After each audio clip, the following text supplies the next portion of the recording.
बच्चों, स्वागत है मेरे नए वीडियो में। आज के इस वीडियो में हम लोग क्लास 12 फिजिक्स के लेसन नंबर फर्स्ट का एक नया टॉपिक पढ़ेंगे। और आज का जो टॉपिक है वो है अनंत समतल चादर के कारण अथवा किसी अचालक के कारण वैद्युत क्षेत्र की तीव्रता ज्ञात करना। ठीक है, ये लगभग फर्स्ट चैप्टर का जो है लास्ट टॉपिक है। और ये क्या है कि अनंत समतल चादर के कारण अथवा किसी अचालक के कारण वैद्युत क्षेत्र की तीव्रता के लिए आपको फॉर्मूला निकालना है, व्यंजक निकालना है। ठीक है, तो सबसे पहले तो आपको ये पता होना चाहिए कि समतल चादर किसको कहते हैं। आगे बात समझ में, यहाँ पे वर्ड आया है समतल चादर, तो हमको सबसे पहले यही जानना होगा कि समतल चादर किसको कहते हैं। ठीक, तो जब किसी भी प्लास्टिक पर या किसी भी पेपर पर या कोई कहा जाए किसी अचालक पर, अचालक के एक पृष्ठ पर आवेशों का समान रूप से वितरण किया गया हो, समान रूप से वितरण हो, तो उसको हम लोग समतल चादर कहते हैं। कोई मान लीजिए प्लास्टिक का यही पेपर है या कोई प्लास्टिक का पार्ट है, इस पर आवेशों का जो वितरण है एक तरफ, केवल एक पृष्ठ पर आवेशों का जो वितरण है वो एक समान रूप से है, तो इसी पृष्ठ को हम लोग कहते हैं समतल चादर। और अगर पृष्ठ के दोनों ओर, मतलब इस साइड भी और इस साइड भी आवेशों का सतत वितरण है, तो उसको हम लोग दो समतल चादर मानेंगे। आ रही बात समझ में? समतल चादर का मतलब केवल एक पृष्ठ पर ही जो आवेशों का सतत वितरण हो। अगर किसी प्लास्टिक का कोई प्लास्टिक का पेपर हो या कागज हो, उसके दोनों पृष्ठ पर आवेशों का वितरण समान रूप से है, तो उसको हम लोग दो समतल चादर मान के चलते हैं। आगे बात समझ में? तो यहाँ पे आपको ए बी सी डी एक समतल चादर दिया हुआ है और इसे r दूरी पर कोई बिंदु दी गई है। इस बिंदु पर आपको वैद्युत क्षेत्र की तीव्रता का मान निकालना है। इतनी बात समझ आ रही है आपको?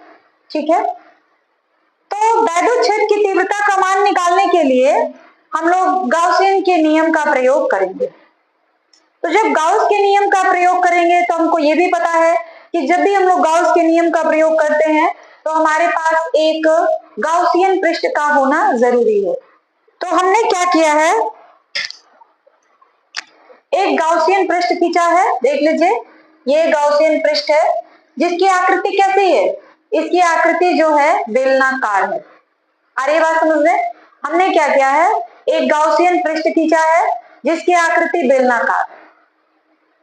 अब ये जो गाउसियन पृष्ठ बेलनाकार है, इसके दोनों समतल सिरों पर दो बिंदु लिए गए हैं, एक है P और एक है P डैश।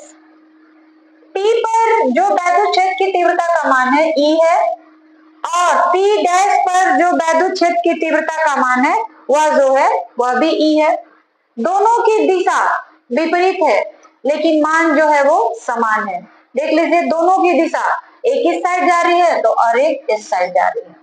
तो ये हमने गाउसियन पृष्ठ खींचा है जिसकी आकृति बेलनाकार है और इसके दोनों सिरों पर हमने दो बिंदु ले रखा है, एक P और एक P डैश। और ये जो बिंदु, ये जो हमने क्षेत्रफल लिया है, छोटा सा क्षेत्रफल, इसको हम लोग कहेंगे ds। छोटा सा क्षेत्रफल है इसलिए इसको हमने कहा ds। सब गाउसियन पृष्ठ जो बेलनाकार है इसका दो पार्ट, ये तो चादर के बाहर है लेकिन कुछ हिस्सा, कुछ गाउसियन पृष्ठ का भाग इस चादर के भीतर भी है। ठीक है, चादर का जो पृष्ठ आवेश घनत्व है वो सिग्मा है। चादर का जो पृष्ठ आवेश घनत्व है वो सिग्मा है, तो चादर पर कुल आवेश क्या हो जाएगा, सिग्मा इंटू एस। एस क्या है, चादर का क्षेत्रफल। आगे बात समझ में? तो सबसे पहले जो बातें अभी हमने आपको बताया वही बातें लिखनी पड़ेंगी आपको, कि माना कि ए बी सी डी एक समतल चादर है और इसके बिंदु P पर हमको वैद्युत क्षेत्र की तीव्रता निकालनी है, तो वही बातें लिखेंगे हम लोग। चलिए लिखते हैं। माना कि चादर से r दूरी पर बिंदु P स्थित है जहां हमें वैद्युत क्षेत्र की तीव्रता का मान ज्ञात करना है। चादर का पृष्ठ आवेश घनत्व सिग्मा है। अतः चादर के ऊपर या चादर के ऊपर कहिए या चादर के भीतर भी कह सकते हैं, चादर के भीतर कुल आवेश क्या हो जाएगा? चादर का जो क्षेत्रफल है वो S है, पूरे चादर का क्षेत्रफल हमने S मान रखा है, तो चादर के भीतर कुल आवेश यानी Q इन बराबर सिग्मा इंटू S, ये होगा चादर के भीतर कुल आवेश जो होगा सिग्मा इंटू S होगा। ठीक है। वैद्युत क्षेत्र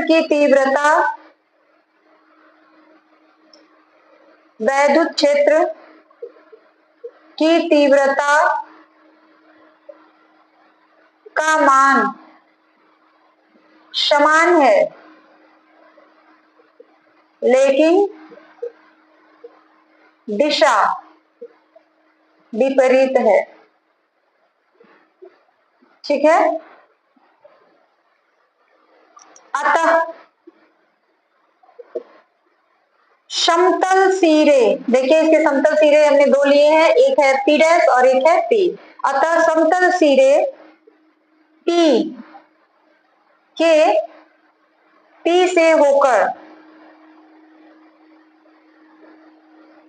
से गुजरने वाला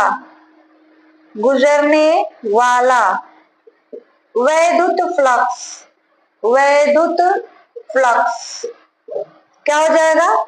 इसको हम लोग E1 कह देंगे। जैसे मान लीजिए P से, तो इसको हम लोग E1 कह सकते हैं और इसको हम लोग E1 है, फाई E1 वैद्युत फ्लक्स जो है उसको हम लोग फाई E1 कह रहे हैं। फाई E1 बराबर फॉर्मूला क्या होता है? सदिश E डॉट सदिश DS। जब हम लोग सदिश का चिन्ह हटाते हैं तो क्या आ जाता है हमारे पास?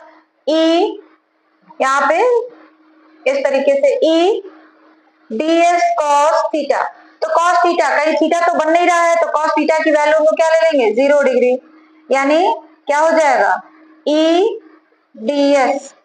अब E तो हमारा कांस्टेंट है, बाहर हो जाएगा। समाकलन हम लोग किसका करेंगे?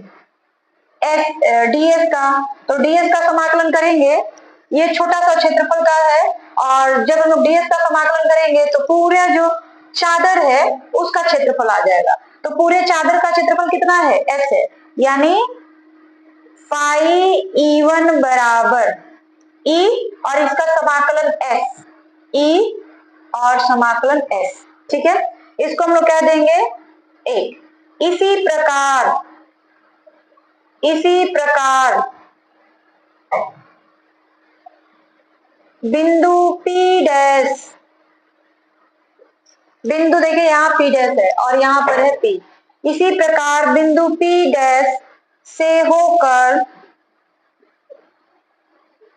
गुजरने वाला कुल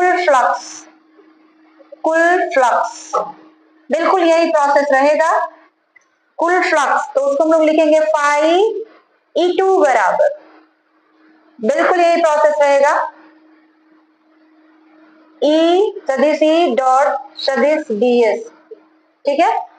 क्योंकि दिशा तो बस दिशा जो है विपरीत है, बाकी सारी चीजें जो है समान है। सदिश का चिन्ह हटा देंगे तो क्या बनेगा? E ds cos theta. cos theta की वैल्यू cos 0 डिग्री रख लेंगे तो ये क्या आ जाएगा? E ds cos 0 degree, cos 0 degree का मान हो जाता है 1। अब ई को हम लोग बाहर कर लेंगे और डीएस का समाकलन, तो डीएस का समाकलन क्या हो जाएगा एस, तो ये हो गया ई एस, समीकरण नंबर 2। ठीक है, अब इस तरीके से हम लोग यहां से निकालते हैं, क्योंकि नीचे जो है देखने में आपको प्रॉब्लम हो सकती है, इसलिए अब हम लोग जो है यहां से करना स्टार्ट करेंगे। देखिए, तो जो गाउसियन पृष्ठ है उसके दो पार्ट हमने लिए हैं, P और P डैश। यहाँ पर वैद्युत फ्लक्स का मान कितना होगा ये हमने निकाल लिया। ठीक है, अब जो चादर के भीतर जो गाउसियन पृष्ठ है उसके भीतर कितना वैद्युत फ्लक्स होगा ये आपको निकालना है। तो इसको हम लोग लिखेंगे कैसे, वक्र पृष्ठ से गुजरने, तो कोई भी बंद पृष्ठ अगर है तो बंद पृष्ठ से होकर गुजरने वाला वैद्युत फ्लक्स का मान वो तो आपको भी पता है कितना होगा, 0। तो हम लोग लिखेंगे वक्र पृष्ठ के प्रत्येक, या डायरेक्ट लिखा जाए, या लिखिए पृष्ठ के प्रत्येक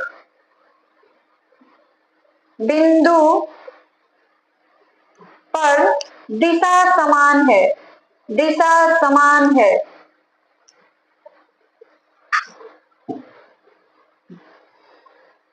पर प्रत्येक बिंदु पर ई की दिशा क्या होगी, पृष्ठ के समांतर होगी और जहां पे समांतर हो जाएगी वहां पे वैद्युत फ्लक्स का मान कितना हो जाएगा, 0। अतः वक्र पृष्ठ से होकर गुजरने वाला वैद्युत फ्लक्स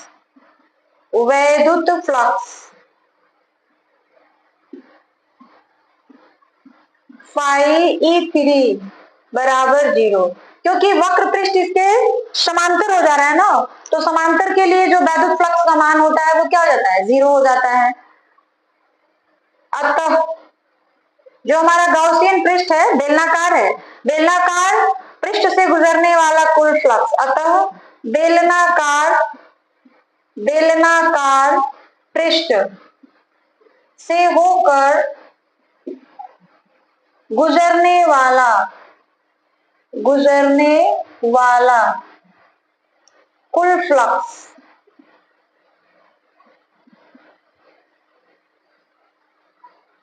फाई ई बराबर phi E1 plus phi E2 plus phi E3। ठीक है, यहां से कितना फ्लक्स गुजरेगा वो निकाला गया, यहां से कितना फ्लक्स वो निकाला गया, और इसके अंदर से कितना फ्लक्स होकर गुजरता है। तो आपको बताया गया था जितनी लाइनें जाएंगी वो सारे की सारी उतनी ही बाहर निकल जाएंगी। तो गाउसियन मतलब कोई भी पृष्ठ होगा अगर बंद है तो बंद पृष्ठ के भीतर जो फ्लक्स का मान होता है वो क्या हो जाता है, 0। तो आप वैसे भी फाई E3 का मान 0 लिख सकते हैं। तो फाई E1 का मान ES प्लस ES और प्लस 0 यानी कितना हो गया, 2ES होगा ना। चलिए अब हम लोग लिखेंगे गाउस के नियम से क्या होता है, Q in is equal to क्या, गाउस का नियम क्या कहता है कि किसी भी बंद पृष्ठ से होकर गुजरने वाला कुल फ्लक्स यानी फाई ई जो होता है वो किसके बराबर होता है, Q in बटा एप्सिलॉन 0। ठीक है, तो आपने फाई ई का मान निकाल रखा है, कितना आया है 2ES, तो ये हो जाएगा 2ES और Q in यानी उस जो चादर है आपका समतल चादर उसके भीतर कुल आवेश, तो कुल आवेश निकाला गया है सिग्मा इंटू एस, तो सिग्मा इंटू एस। ठीक है, अब हमारे पास क्या हो गया, एस और यहाँ पे एप्सिलॉन 0 रहेगा, एस और एस कैंसिल हो गया। अब क्या बचा आपके पास, 2E इज इक्वल टू इधर क्या बच गया, सिग्मा बटा एप्सिलॉन 0। थोड़ा सा यहाँ से देखते हैं, अब हमको किसका मान निकालना है, ई का मान यानी वैद्युत क्षेत्र की तीव्रता का मान। तो वैद्युत क्षेत्र की तीव्रता E है, तो E बराबर क्या हो जाएगा, सिग्मा बटा 2 एप्सिलॉन 0। यही वैद्युत क्षेत्र की तीव्रता का मान है, तीव्रता का मान है, यही हमको निकालना था। आगे बात समझ में, यानी समतल चादर के कारण वैद्युत क्षेत्र की तीव्रता का मान कितना हो जाएगा, सिग्मा बटा 2 एप्सिलॉन 0। जहां सिग्मा क्या है, तो सिग्मा जो है पृष्ठ आवेश घनत्व है और एप्सिलॉन 0 जो है हवा का वैद्युतशीलता है। तो चलिए एक बार जल्दी से फिर से देख लेते हैं, जो बच्चे अभी अभी मोबाइल के सामने बैठे हैं वो फिर से देख ले। अनंत समतल चादर के कारण अथवा किसी और चालक के कारण वैद्युत क्षेत्र की तीव्रता का मान निकालना है। तो हमने एबीसीडी एक चादर ले लिया है और एक बेलनाकार गाउसियन पृष्ठ लिया गया है। गाउसियन पृष्ठ के दो सिरे हैं, दोनों सिरों से होकर कितना वैद्युत फ्लक्स निकल रहा है वो देख ले रहे हैं। तो दोनों सिरों से होकर जो वैद्युत फ्लक्स निकलेगा वो समान होगा और दोनों का मान हमने निकाला है ईएस और ईएस। किस तरह निकाला है आपने देख लिया, ठीक है। इस चादर के भीतर भी ये जो गाउसियन पृष्ठ है उसका कुछ भाग आ रहा है, तो वहां से होकर कितने वैद्युत फ्लक्स गुजरेंगे, तो वो हो जाएंगे 0, क्योंकि आपने भी पढ़ा है कि किसी भी गाउसियन पृष्ठ के भीतर से होकर गुजरने वाला या किसी भी बंद पृष्ठ के भीतर से होकर गुजरने वाला कुल वैद्युत फ्लक्स का मान 0 होता है। तो वहां से हमने ये 0 ले लिया है, तीनों को जोड़ दिया गया तो आ गया 2ES। गाउस का नियम क्या कहता है कि किसी बंद पृष्ठ के भीतर से होकर गुजरने वाला कुल फ्लक्स जो है उस बंद पृष्ठ के भीतर जितना आवेश है उसका 1/एप्सिलॉन 0 गुना होता है। तो पाई ई बराबर क्यू इन बटा एप्सिलॉन 0। क्यू इन का मान हमने यहाँ निकाला हुआ है वो रख दिया और ई बराबर हमको मिल गया सिग्मा बटा 2 एप्सिलॉन 0। तो इस तरीके से यह किसी चादर के कारण, समतल चादर के कारण वैद्युत क्षेत्र की तीव्रता का व्यंजक है। यह जो टॉपिक है बहुत ही ज्यादा इंपॉर्टेंट है, इससे सवाल भी आते हैं और यह जो आपका डेरिवेशन है यह भी आ सकता है, इसलिए इसको बड़े ही ध्यान से आप पढ़िएगा। अब हम लोग एक नए टॉपिक पर आते हैं और जो हमारा नया टॉपिक है वो है आवेश की दो समांतर समतल चादरों के कारण वैद्युत क्षेत्र की तीव्रता। अभी हमने देखा था कि एक चादर के कारण जो वैद्युत क्षेत्र की तीव्रता उत्पन्न होती है वो कितनी होती है, किसी एक चादर के कारण, ठीक है। मतलब उसके एक तरफ, पृष्ठ पर केवल एक तरफ ही आवेशों का सतत वितरण है। तो वैसी स्थिति में किसी बिंदु पर जो वैद्युत क्षेत्र की तीव्रता होती है उसका मान हम लोग निकालते हैं। तो कैसे, फाई ई बराबर ई बराबर सिग्मा बटा 2 एप्सिलॉन 0। अभी आपने डिराइव किया उसको। अब यहाँ पे दो समांतर और समतल चादर दिए गए हैं, तो इनके कारण जो वैद्युत क्षेत्र की तीव्रता होगी वो कितनी होगी ये हम लोग देखेंगे, ठीक है। यहाँ पे देख लीजिए चित्र में दो चादर आपको दिखाए गए हैं, चादर 1 और ये है चादर 2। इसका चादर 1 का जो पृष्ठ आवेश घनत्व है सिग्मा 1 है और चादर 2 का जो पृष्ठ आवेश घनत्व है सिग्मा 2 है, ठीक है। अगर हम वैद्युत क्षेत्र की तीव्रता बाएं से दाएं ओर धनात्मक लेंगे तो दाएं से बाएं ओर क्या हो जाएगा, ऋणात्मक हो जाएगा, ठीक है। तो चलिए हम लोग स्टार्ट करते हैं। यहाँ पे E1 रहेगा और यहाँ पे E2 रहेगा, ठीक है। अब हम लोग माना कि दो समतल चादर जिनका पृष्ठ आवेश घनत्व उनके पृष्ठ पर जो आवेश का वितरण है वो समान है, घनत्व सिग्मा 1 और सिग्मा 2 है। आगे बात समझ में।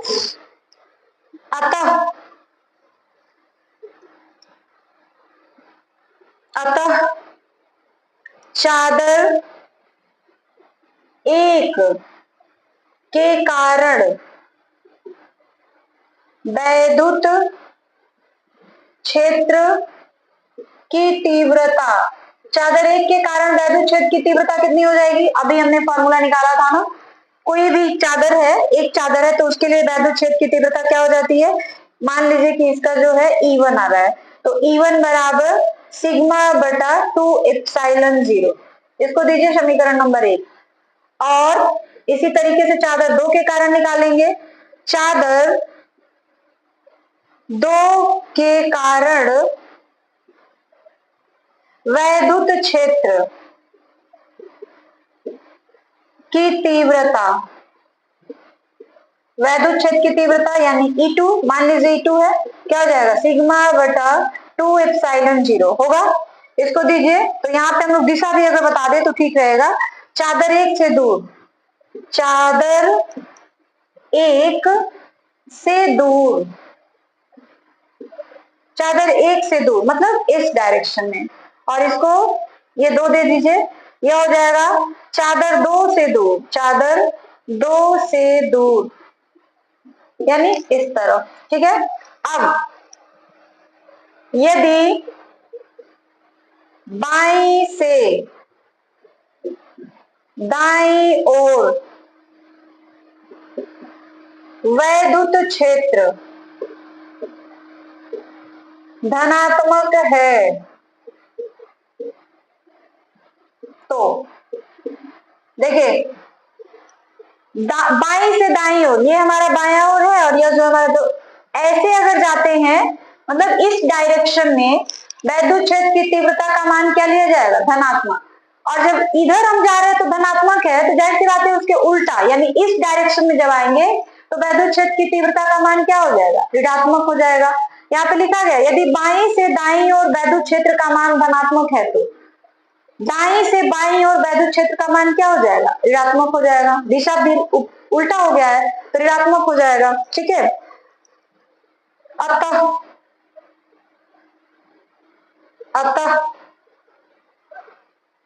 भाग एक, भाग एक का मतलब यहाँ, भाग 2 का मतलब यहाँ, और भाग 3 का मतलब यहाँ। भाग एक का मतलब चादर एक के बाईं ओर, भाग 2 का मतलब दोनों चादरों के बीच में, और भाग 3 का मतलब चादर 2 के दाईं। आगे बात समझ में। अतः भाग एक में किसी बिंदु पर परिणामी वैद्युत क्षेत्र की तीव्रता, भाग एक में दोनों देखिए इस डायरेक्शन में है, ठीक है। तो दोनों आपने अभी बताया है कि यदि हम बाईं से दाईं ओर जाएंगे तो वैद्युत क्षेत्र का मान धनात्मक लेना है, तो यहाँ तो हमारा इस डायरेक्शन में आ रहा है, ऐसे आ रहा है, यानी ये क्या हो रहा है?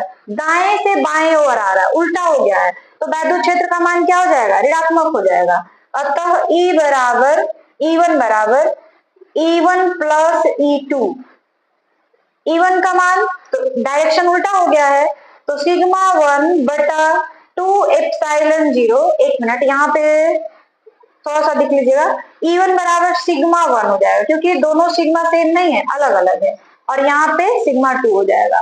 तो सिग्मा 1 बटा 2 एप्सिलॉन 0 माइनस, यहाँ भी माइनस रहेगा, सिग्मा 2 बटा 2 एप्सिलॉन 0। अब हमने क्या किया? 1/2 एप्सिलॉन 0 माइनस कॉमन ले लिया, तो हमारे पास क्या बच जाएगा? Sigma 1 plus sigma 2।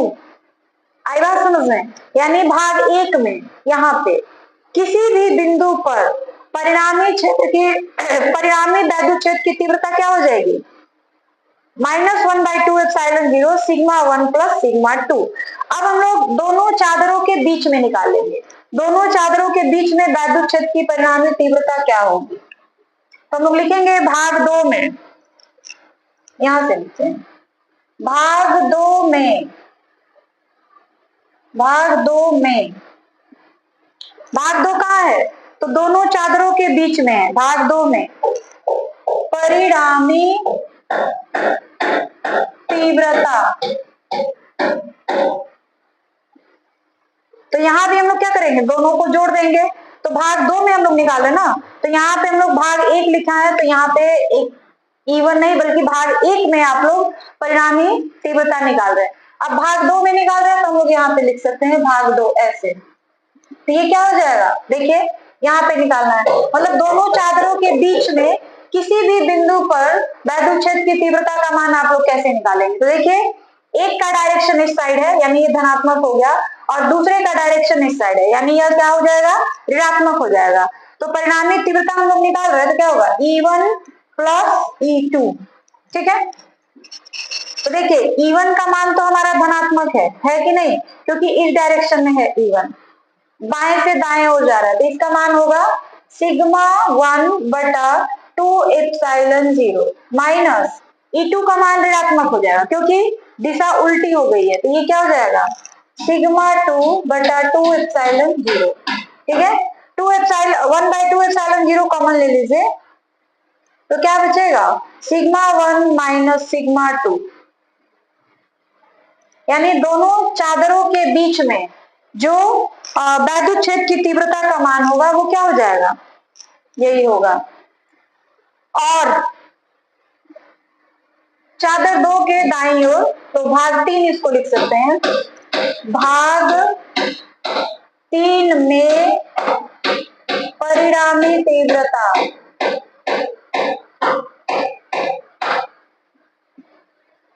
तो हम लोग इस तरह लिखेंगे E3 बराबर, इसके लिए भी हम लोग वही करेंगे E1 plus E2, E1 plus E2। तो E1 का मान इधर देखिए, चादर दूसरी जो है ना, चादर से दूसरी के दाईं ओर लिया गया है, तो E1 और E2 दोनों प्लस नहीं रहेंगे क्योंकि दिशा बाईं ओर से दाईं ओर हो रही है, तो क्या हो जाएगा सिग्मा 1/2 प्लस सिग्मा 2/2, तो ये हो जाएगा 1/2 और सिग्मा 1 प्लस सिग्मा 2, ठीक है। ये हो गया भाग 3 में जो वैद्युत क्षेत्र की तीव्रता होगी वो। अतः चादर के बाहर वैद्युत क्षेत्र की तीव्रता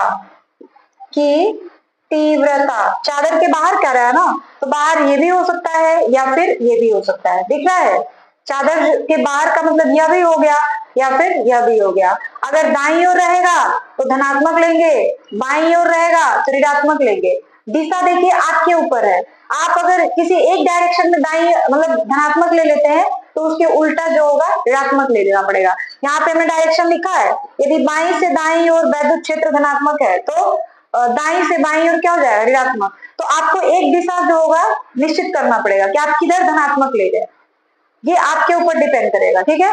अतः चादर के बाहर वैद्युत क्षेत्र की तीव्रता क्या हो जाएगी, इस तरह लिख सकते हैं E आउट, मतलब चादर के बाहर 1/2 सिग्मा 1 प्लस सिग्मा 2, ये फॉर्मूला हो गया चादरों के बाहर वैद्युत क्षेत्र की तीव्रता। और चादर के बीच में वैद्युत क्षेत्र की तीव्रता, वैद्युत क्षेत्र की तीव्रता, अभी बात समझ में। तो चादर के बीच में वैद्युत क्षेत्र की तीव्रता क्या हो जाएगी E इन का मतलब अंदर, तो ये क्या हो जाएगा 1/2 सिग्मा 1 माइनस सिग्मा 2, ठीक है। तो ये आपका दो चादरों के बीच में वैद्युत क्षेत्र की तीव्रता का मान कितना होता है, ये हो गया। दोनों चादरों के बाहर वैद्युत क्षेत्र की तीव्रता का मान कितना हो जाएगा, ये हो गया। तो ये था कि किसी भी दो समतल चादर के कारण वैद्युत क्षेत्र की तीव्रता का मान हम लोग कैसे निकालेंगे, ठीक है। अब इसका उपयोग, इन दोनों फॉर्मूलों का उपयोग हम लोग जब सवाल लगाएंगे तब इसका उपयोग किया जाएगा, ठीक है। और इसको याद रखना आपके लिए काफी जरूरी है क्योंकि जब न्यूमेरिकल आप सॉल्व करने जाएंगे तो उस समय ये पूरा तो आप लिखेंगे नहीं, बस आपको अगर दिया रहेगा कि चादर के बाहर तो फिर ये, चादर के अंदर तो फिर ये, ठीक है। तो डेरिवेशन तो आपको आना ही चाहिए, साथ साथ जो फॉर्मूले हैं वो याद होने चाहिए ताकि जब न्यूमेरिकल प्रॉब्लम लगाने जाएंगे आप तो आसान होगा। अब हम लोग एक नए टॉपिक के बारे में पढ़ेंगे और नया टॉपिक है समांतर चालक प्लेटों के बीच तथा बाहर वैद्युत क्षेत्र की तीव्रता। अभी आपने पढ़ा कि दो समतल चादर हैं और दोनों ही समतल चादरों के कारण वैद्युत क्षेत्र की तीव्रता आपने निकाली, फॉर्मूला निकाला। लेकिन उस पे क्या था, दोनों समतल चादरों के ऊपर जो था, पृष्ठ पर जो था, समान आवेश का वितरण हुआ था। दोनों समतल चादरों पर जो आवेश आपने देखा था वो प्लस ही था, धनात्मक था। लेकिन यहाँ पे दो प्लेटें हैं और एक पर जो है प्लस क्यूब आवेश है, दूसरे पर माइनस क्यूब आवेश है। ठीक है, दोनों का जो पृष्ठ आवेश घनत्व है, एक का सिग्मा है प्लस और एक का माइनस सिग्मा है। दोनों चादर जो है, दोनों प्लेट जो है निर्वात में रखे गए हैं। ठीक है, दोनों ही प्लेट कहाँ रखे गए हैं, निर्वात में रखे गए हैं। आप देख लीजिए दोनों प्लेटों के बीच में बिंदु P है जिस पर वैद्युत क्षेत्र E1 और E2 आपको दोनों एक ही डायरेक्शन में दिख रहा है। लेकिन बिंदु Q पर और बिंदु R पर दो जो वैद्युत क्षेत्र की तीव्रता है E1 और E2, उनका डायरेक्शन अलग अलग दिख रहा। E1 का लेफ्ट टू राइट है बट E2 का राइट टू लेफ्ट है। यहां भी वही हाल है। तो यहां पर और यहां पर जो वैद्युत क्षेत्र की तीव्रता है उनका मान तो समान है लेकिन दिशा विपरीत हो जा रही है। और दोनों प्लेटों के बीच में जो वैद्युत क्षेत्र की तीव्रता है उनका मान भी समान हो रहा है और दिशा भी समान हो रही है। तो हम लोग दो बार फॉर्मूला निकालेंगे, एक बार दोनों प्लेटों के बीच में वैद्युत क्षेत्र की तीव्रता का मान क्या होगा और एक बार दोनों प्लेटों के बाहर वैद्युत क्षेत्र की तीव्रता का मान क्या होगा। तो हम लोग डायरेक्ट पॉइंट पे आते हैं। एक नंबर, प्लेटों के बीच वैद्युत क्षेत्र की तीव्रता, ठीक है, क्या हो जाएगी तो दोनों प्लेटों के बीच में कहा जा रहा है, तो मान लीजिए एक को हमने जो है प्लेट 1 कह दिया है, इसको हमने प्लेट 1 कहा है और इसको जो है हमने प्लेट 2 कहा है। तो लिखेंगे प्लेट 1 के कारण, प्लेट 1 के कारण वैद्युत क्षेत्र की तीव्रता क्या हो जाएगी, E1 बराबर सिग्मा बटा 2 एप्सिलॉन 0। और उसी तरह प्लेट 2 के कारण वैद्युत क्षेत्र की तीव्रता तो हो जाएगा E2 बराबर सिग्मा बटा 2 एप्सिलॉन 0। ठीक है, E1 और E2 की दिशा समान है, आप चित्र में देख सकते हैं दोनों की दिशा समान है। अतः बिंदु P पर परिणामी तीव्रता E बराबर E1 प्लस E2। E1 का मान आपने निकाला है sigma by 2 epsilon 0 plus sigma by 2 epsilon 0। कुल मिलाकर हो गया 2 सिग्मा बटा 2 एप्सिलॉन 0। 2 कैंसिल, क्या बचा सिग्मा बाई एप्सिलॉन 0। तो ये क्या हुआ है, दोनों प्लेटों के बीच में जो परिणामी वैद्युत क्षेत्र की तीव्रता है वो क्या हो जाएगा सिग्मा बाई 2 एप्सिलॉन 0। अब दोनों प्लेटों के बाहर, प्लेट के बाहर बिंदु, यहाँ क्यू लिखा है ना, क्यू पे या आर पे, दोनों पे आप लिख सकते हैं, चाहे क्यू पे लिखे चाहे आर पे लिखे, दोनों लिख सकते हैं और दोनों समान ही होगा। क्यू पर वैद्युत क्षेत्र की तीव्रता E1 देखिए इस डायरेक्शन में है तो वो प्लस रहेगा, सिग्मा बाई 2ε0 प्लेट 1 के कारण, और E2 बराबर इस डायरेक्शन में है -2σε0। अतः बिंदु Q पर परिणामी तीव्रता क्या हो जाएगी? E बराबर E1 प्लस E2। E1 का मान सिग्मा बाई 2ε0 और E2 का मान -σ/2ε0। कट गया तो ये कितना आ जाएगा? 0। यानी दोनों प्लेटों के बीच में जो वैद्युत क्षेत्र की तीव्रता का मान होगा सिग्मा बाई ε0 हो जाएगा, और दोनों प्लेटों के बाहर जो वैद्युत क्षेत्र की तीव्रता का मान होगा वो क्या हो जाएगा? 0। इसी तरीके से आप आर पॉइंट पे भी निकाल सकते हैं। तो ये था दो प्लेटों के कारण वैद्युत क्षेत्र की तीव्रता का मान।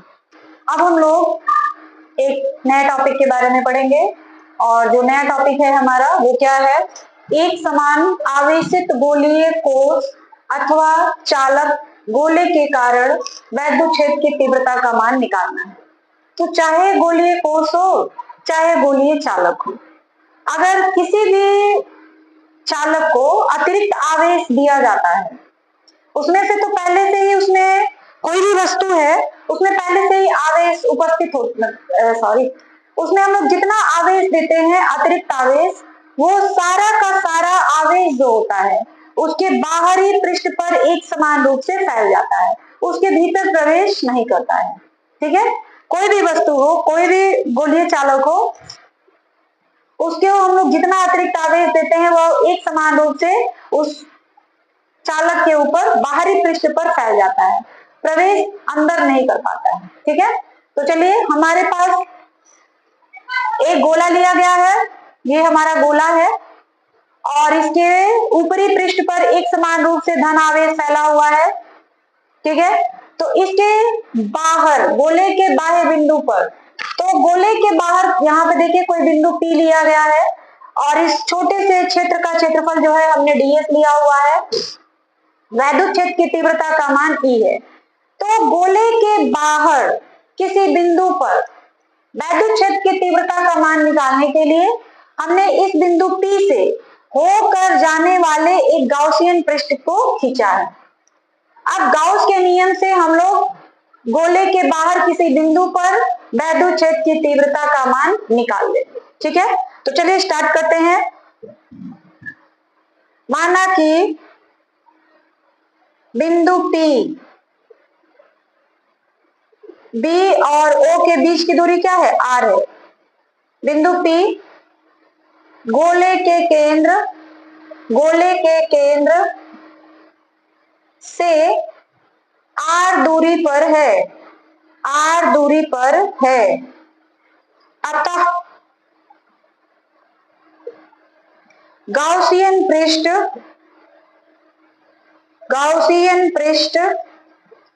काफी शॉर्टकट में हम लिख रहे हैं। अतः गाउसियन पृष्ठ से होकर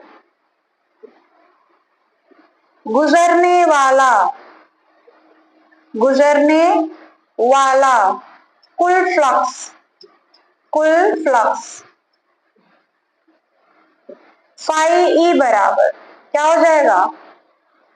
सदिश E डॉट सदिश ds। जब हम लोग सदिश का चिन्ह हटाएंगे तो क्या जोड़ेंगे? E ds cos theta, theta की जगह 0 डिग्री, क्योंकि यहाँ पे आप देख रहे हैं कोई भी कोण नहीं बन रहा है, तो ये क्या हो जाएगा? cos 0 डिग्री का मान हो जाता है 1।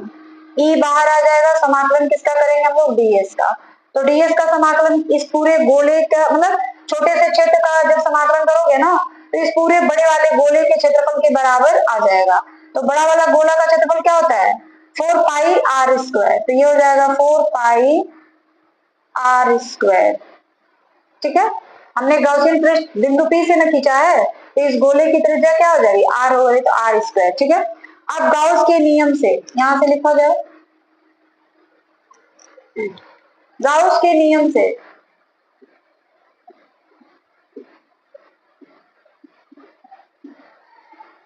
फाई ई बराबर क्या हो जाएगा, क्यू इन बाई एप्सिलॉन 0। ठीक है, तो देखिए फाई ई का मान तो आपने निकाल रखा है, ई इंटू 4πr²। यहाँ पे क्यू गोले के भीतर का जो आवेश है वो क्यू लिया गया है, एप्सिलॉन 0। तो ई बराबर क्या हो जाएगा, 1/4πε0 इंटू क्यू बाई r²।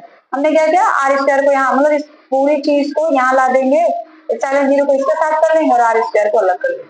तो गोले के बाहर किसी बिंदु पर वैद्युत क्षेत्र की तीव्रता का मान क्या हो जाएगा, E बराबर 1/4πε0 इंटू क्यू बाई r²। अब गोले के पृष्ठ पर, गोले के पृष्ठ पर वैद्युत क्षेत्र की तीव्रता क्या हो जाएगी, तो गोले के पृष्ठ पर देखिएगा, गोला का पृष्ठ यानी ये बिंदु जो है मान लीजिए यहाँ पे आ जाएगा। वैसी स्थिति में बिंदु केंद्र से बिंदु P की दूरी r और इसकी त्रिज्या भी r, तो ऐसी स्थिति में क्या होता है, r is equal to capital R, यानी वृत्त की त्रिज्या और गोले के केंद्र और उस बिंदु P के बीच की दूरी दोनों आपस में क्या हो जाती है, बराबर हो जाती है। तो E बराबर हम लोग ले लेंगे 1/4πε0 इंटू क्यू बाई, बिल्कुल वही रहेगा, बस यहाँ जो स्मॉल r था ना वो अब कैपिटल R में बदल जाएगा। कैपिटल R इसलिए क्योंकि कैपिटल R जो है ना गोले की त्रिज्या है, यह जो कैपिटल R है गोले की त्रिज्या है, और स्मॉल r जो है क्या है, बिंदु P और गोले के केंद्र के बीच की दूरी है। तो आप चाहो तो लिख सकते हो, माना कि बिंदु P गोले के केंद्र से r दूरी पर है और गोले की त्रिज्या r है, कैपिटल R, तो ऐसा हो जाएगा। अब गोले के भीतर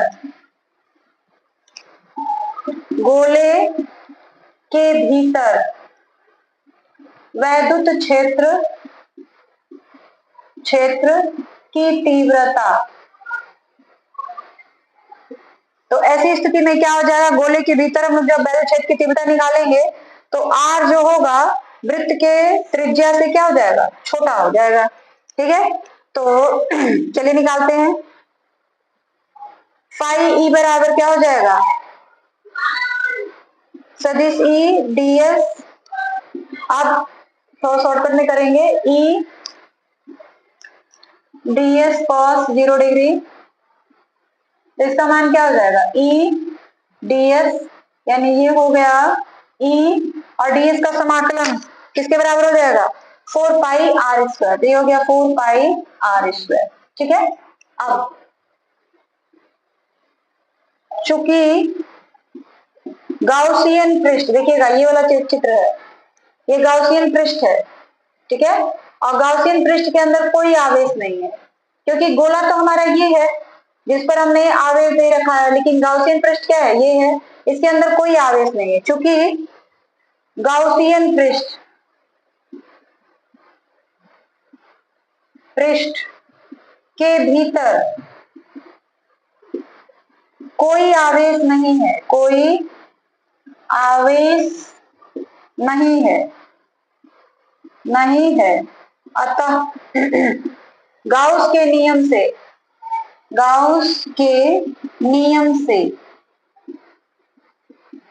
क्या हो जाएगा, फाई ई बराबर क्यू इन बटा एप्सिलॉन 0।